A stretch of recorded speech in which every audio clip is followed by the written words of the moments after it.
So, let's talk about Africa.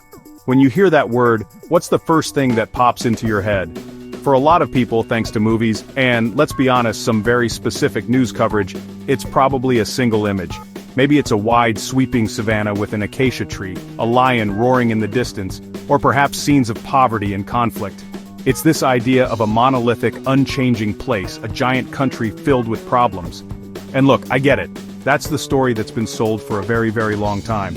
It's a simple narrative, easy to digest, but it's also completely, wildly, and sometimes hilariously wrong. It's like describing the entire United States as just New York City, or all of Europe as just Paris. You'd be missing, well, pretty much everything. The truth is, the story of Africa is one of the most complex, vibrant, and diverse stories on the planet. It's a story of 54 different countries, thousands of cultures, and over 1 billion people, each with their own unique experiences, histories, and dreams. It's a continent that's leaping forward in technology, creating incredible art, building booming cities, and grappling with its past all at the same time. The Africa you see in a 30-second charity ad is just one tiny, often distorted pixel in an epic high-definition picture. It's a picture that's often misunderstood, misrepresented, and underestimated, which is a massive disservice not just to the people living there, but to everyone. So today we're going to take a closer look at that picture. We're going to grab a magnifying glass, zoom in, and challenge those old, tired narratives. We're going to put on our myth-busting hats and dive headfirst into the top 10 most common, most persistent, and most inaccurate stereotypes about the African continent. We're going to replace the single story with countless real ones. It's time to update the software, clear the cache of old ideas, and get a better understanding of what Africa is truly about. Let's get into it. Alright, let's start with the big one. The OG of all misconceptions, the idea that Africa is one giant country. You've heard it, I've heard it. Someone says, I'm going to Africa. And you're supposed to know exactly what that means. It's like saying, I'm going to North America. Are you going to a maple syrup festival in Canada, a beach in Mexico, or a tech conference in Silicon Valley? Those are slightly different experiences, you know? It's a fundamental misunderstanding that shapes every other stereotype that follows. This isn't just a small mistake, it's a colossal one. Calling Africa a country erases the identity of 54 distinct nations. 54! Each with its own flag, its own government, its own unique history, and its own set of triumphs and challenges. Think about it. The difference between Morocco in the north, with its Arabic and Berber influences and bustling souks, and Lesotho, a kingdom entirely surrounded by South Africa, nestled in the mountains, is staggering. They are worlds apart, on the same continent. You have island nations like Seychelles and Mauritius, which are tropical paradises. You have bustling, high-octane economies like Nigeria, the home of Nollywood, which produces more movies than Hollywood. You have Ethiopia, with an ancient history that traces back thousands of years, a place that was never colonized and has its own unique script and calendar. To lump all of that together under one label, Africa, is to miss the entire point. It's like looking at a library with 54 epic novels and just calling it a book. And this isn't just a geography lesson. This mindset has real-world consequences. When a conflict breaks out in one country, people might cancel their safari trip in another country thousands of miles away, thinking the entire country of Africa is unsafe. It's like canceling a trip to Portugal because there are protests in Poland. It makes no sense geographically, politically, or culturally. The sheer scale is something people often don't grasp. You can fit the United States, China, India, Japan, and most of Europe into the landmass of Africa, and you'd still have room to spare. So when we talk about Africa, we need to be specific. Are we talking about the vibrant art scene in Dakar, Senegal, the tech innovation happening in Kigali, Rwanda, the incredible pyramids in Egypt and Sudan, the political landscape of South Africa? Each of these is a universe of its own, with its own story. Generalizing is lazy, and frankly, it's boring. The reality is so much more interesting. Let's make a deal.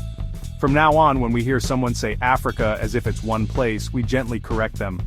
Not to be annoying, but because understanding its diversity is the first and most crucial step to busting every other myth on this list. Africa isn't a country, it's a continent of countries, a world of worlds. And acknowledging that simple fact opens the door to seeing it for what it truly is, a place of incredible, breathtaking variety. Okay, next up is the image that's been seared into the global consciousness, often by well-meaning but ultimately misleading charity commercials. The idea that every single person in Africa is living in extreme poverty.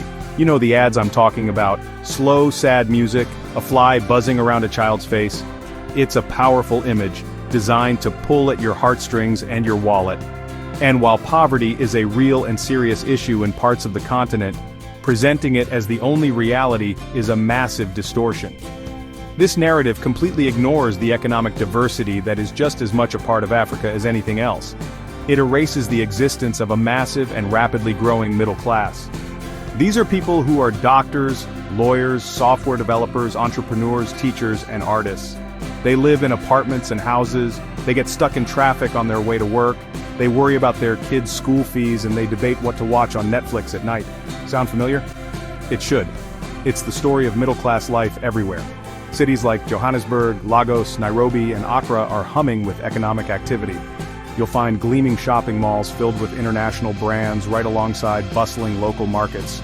You'll see entrepreneurs launching startups and securing venture capital funding. The African continent has some of the fastest-growing economies in the world. To paint the entire continent with a single brushstroke of poverty is to ignore the millions of people driving that growth, building businesses, and creating wealth for themselves and their communities. Let's be clear, this isn't about denying that poverty exists. It absolutely does, and it's a challenge that many nations are working hard to overcome. But to define over 1 billion people by the struggles of some is fundamentally unfair. It's like defining the entire United States by Appalachia or Europe by its most economically depressed regions. You wouldn't do that because you understand there's a wider, more complex economic picture. The same courtesy needs to be extended to Africa. The single story of African poverty is not just inaccurate, it's damaging. It fosters a sense of pity rather than partnership. It frames Africa as a place that needs saving, rather than a continent of immense potential and opportunity, a place to invest in and collaborate with. It strips people of their agency, reducing them to passive victims instead of the active architects of their own futures, which is what they are. So the next time you see that sad commercial, remember the other side of the story. Remember the business districts, the university graduates, the fashion designers, the tech innovators. Remember the economic dynamism and the aspirational spirit that defines so much of the continent today. Africa's economic story is not a simple tale of lack. It's a complex, evolving narrative of struggle, resilience, and incredible growth. So, we've established Africa isn't one country, but what about the landscape? If you ask Hollywood, it's pretty simple. It's either the Sahara Desert or the set of The Lion King. That's it. Endless stretches of sand, a few flat-topped acacia trees, and maybe a giraffe gracefully striding by. It's a beautiful image for sure. The Serengeti is stunning, the Sahara is majestic. But to think that's all there is to Africa's geography is like thinking all of North America is just the Grand Canyon. Let's take a little geographical tour, shall we? Did you know that the Congo Basin in Central Africa holds the world's second largest tropical rainforest? It's a lush, dense, green world teeming with life, a critical ecosystem for the entire planet. It's the polar opposite of a dry, dusty savanna. It's a place of immense biodiversity, with rivers snaking through thick jungle, a landscape that feels more like the Amazon than the Sahara. And that's just one example. How about mountains? Africa has some of the most spectacular mountain ranges on Earth. There's Mount Kilimanjaro in Tanzania, its snow-capped peak rising dramatically from the plains below. Yes, snow in Africa, it happens. Then you have the dramatic Drakensberg Mountains in South Africa and Lesotho, the rugged Atlas Mountains stretching across Morocco, Algeria, and Tunisia, and the otherworldly Simien Mountains in Ethiopia, home to unique wildlife found nowhere else. These aren't just hills, these are epic, breathtaking landscapes, and it doesn't stop there. Africa has a massive coastline, over 18,000 miles of it. That means pristine white sand beaches and turquoise waters in places like Zanzibar, Mozambique, and Seychelles. It means rugged, dramatic coastlines like the Skeleton Coast in Namibia, where the desert dunes crash directly into the Atlantic Ocean. There are wetlands like the Okavango Delta in Botswana, a sprawling inland delta where the river disappears into the sands of the Kalahari, creating a maze of lagoons and islands. And of course, we can't forget the cities.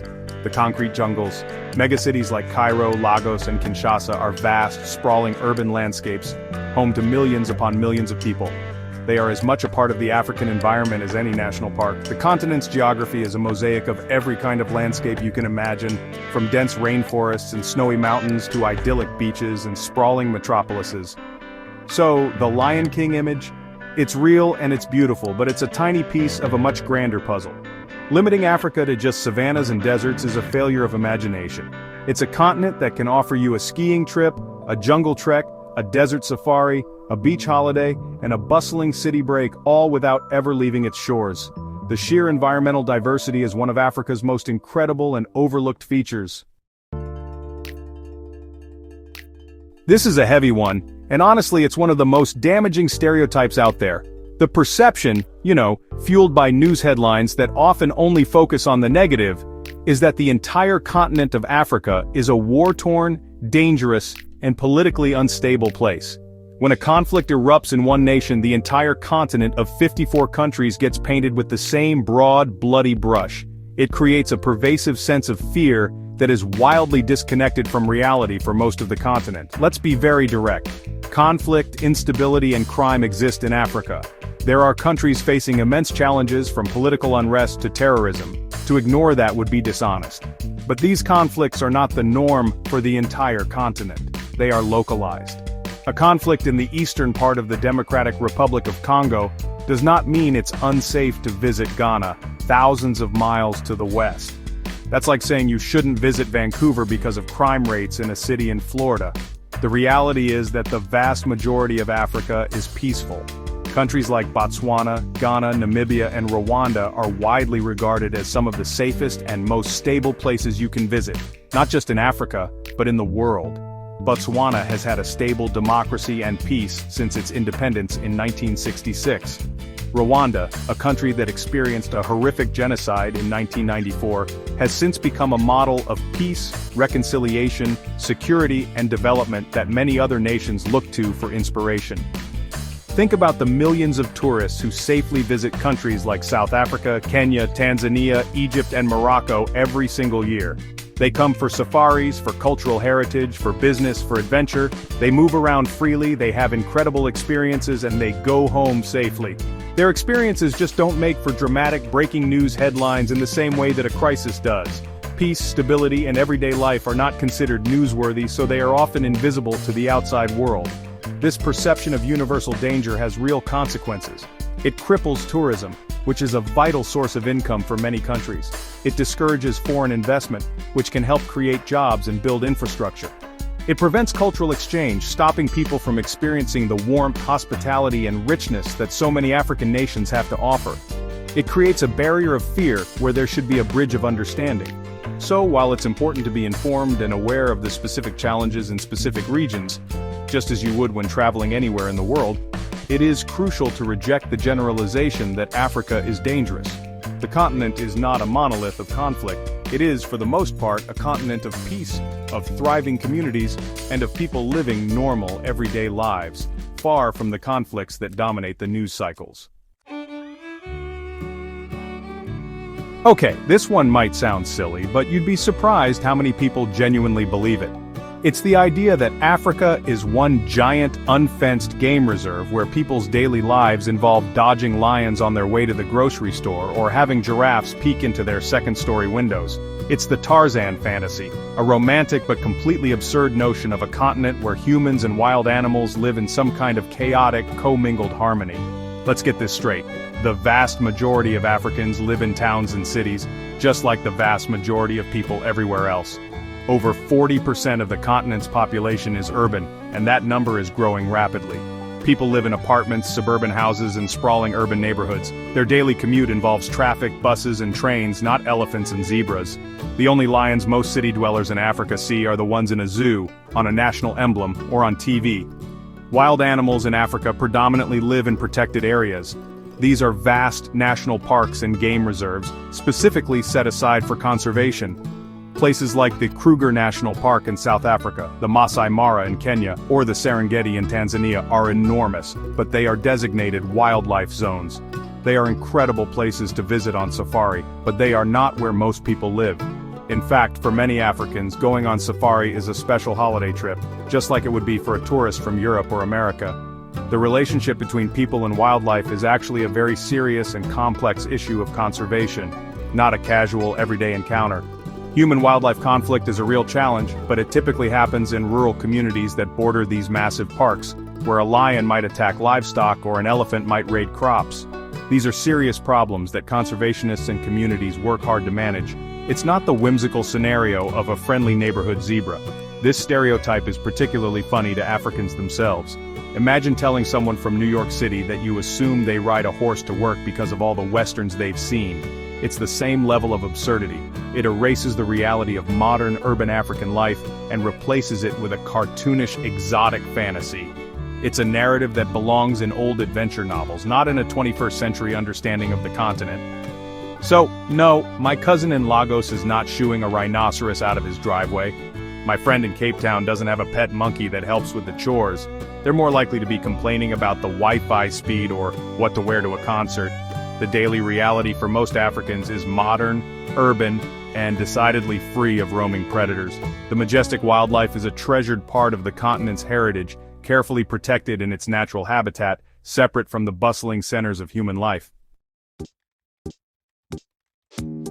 Now let's talk about a stereotype that is not just outdated but is being proven more wrong with each passing day. The idea that Africa is a technological backwater, a continent left behind by the digital revolution.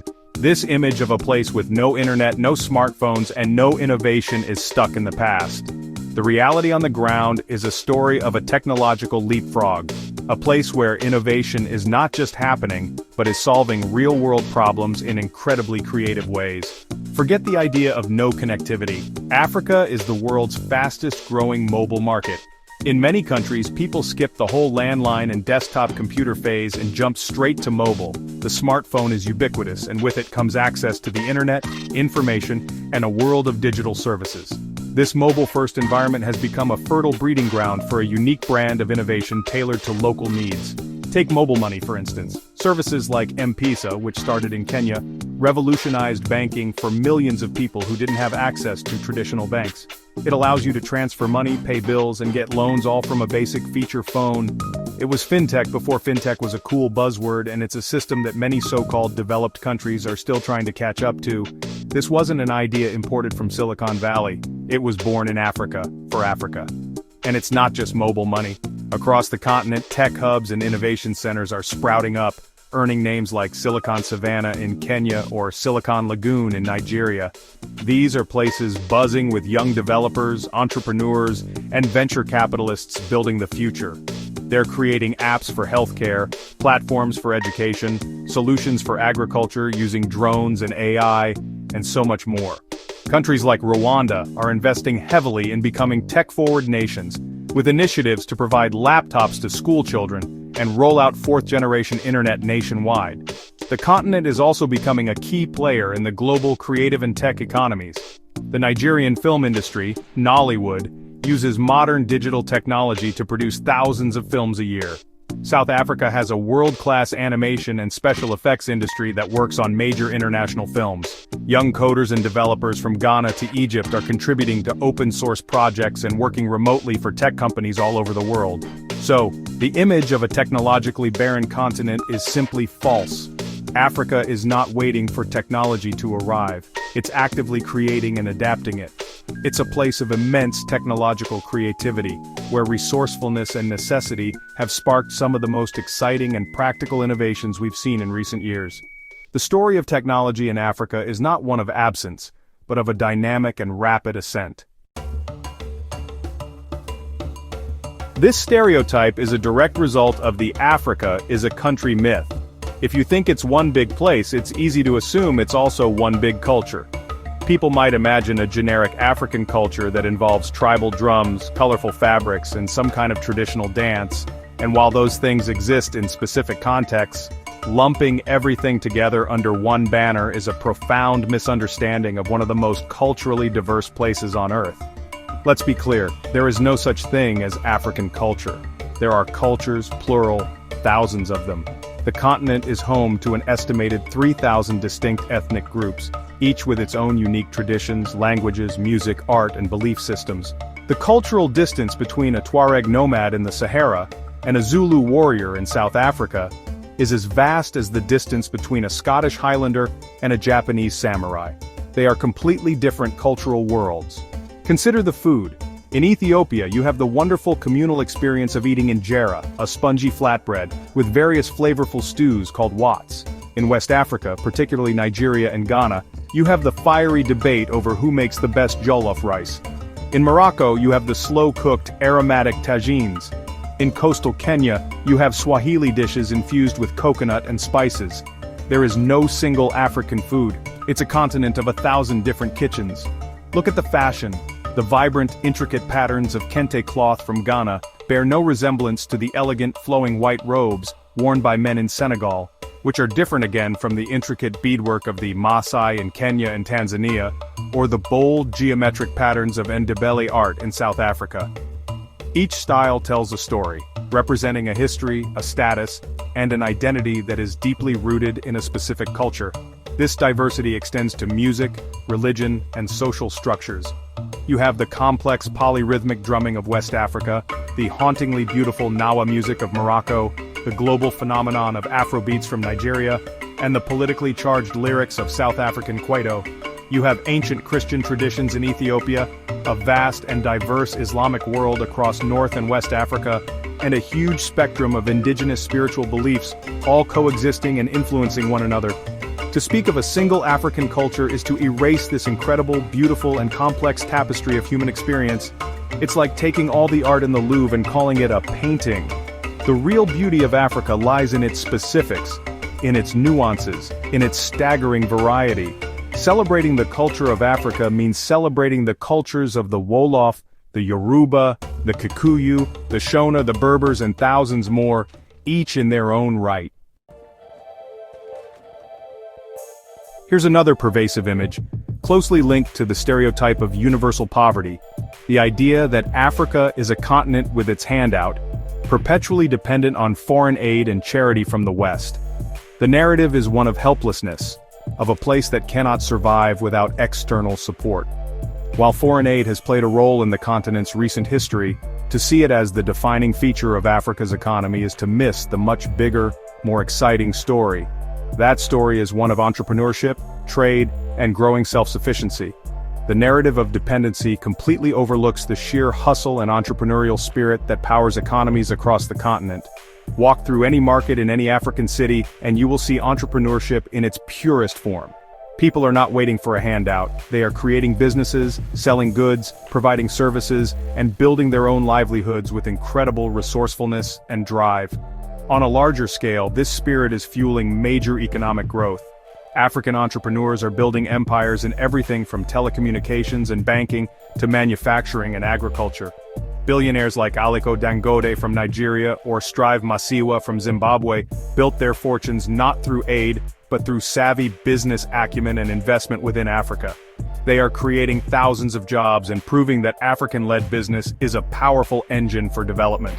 Furthermore, trade and investment are rapidly outpacing aid as the key drivers of economic relationships with the continent.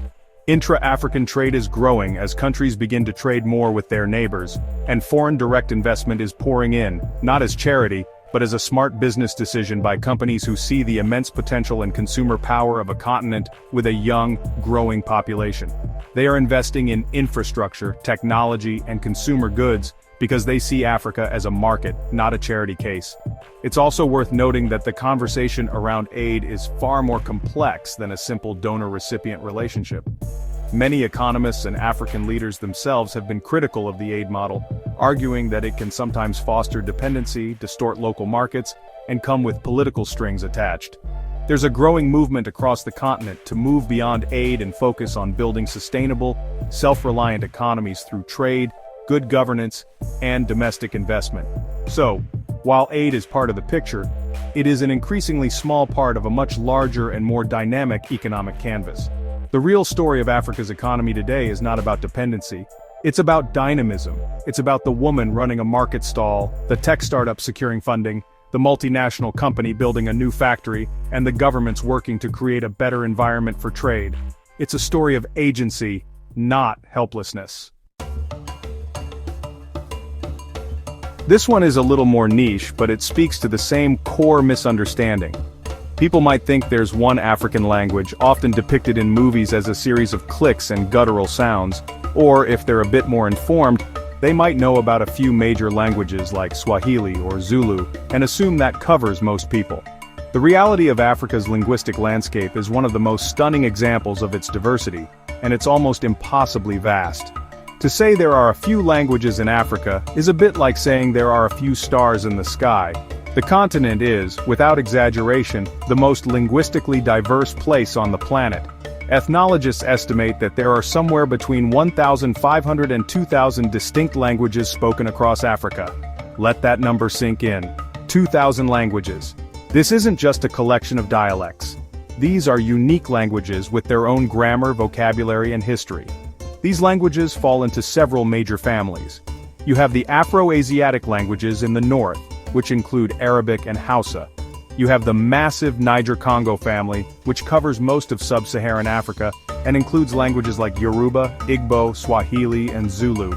You have the Nilo-Saharan languages in parts of the central and eastern regions, and the Khoisan languages in the south, famous for their click consonants. Each of these families is as diverse as the Indo-European family that includes English, Russian, and Hindi. In a single country you can find breathtaking linguistic diversity. Nigeria, for example, is home to over 500 languages. Cameroon is often called Africa in miniature partly because of its linguistic richness, with over 250 languages spoken. This means that many Africans are bilingual or multilingual not by choice but by necessity. They might speak their mother tongue at home, a regional lingua franca for trade, and an official language like English, French, or Portuguese for government and education.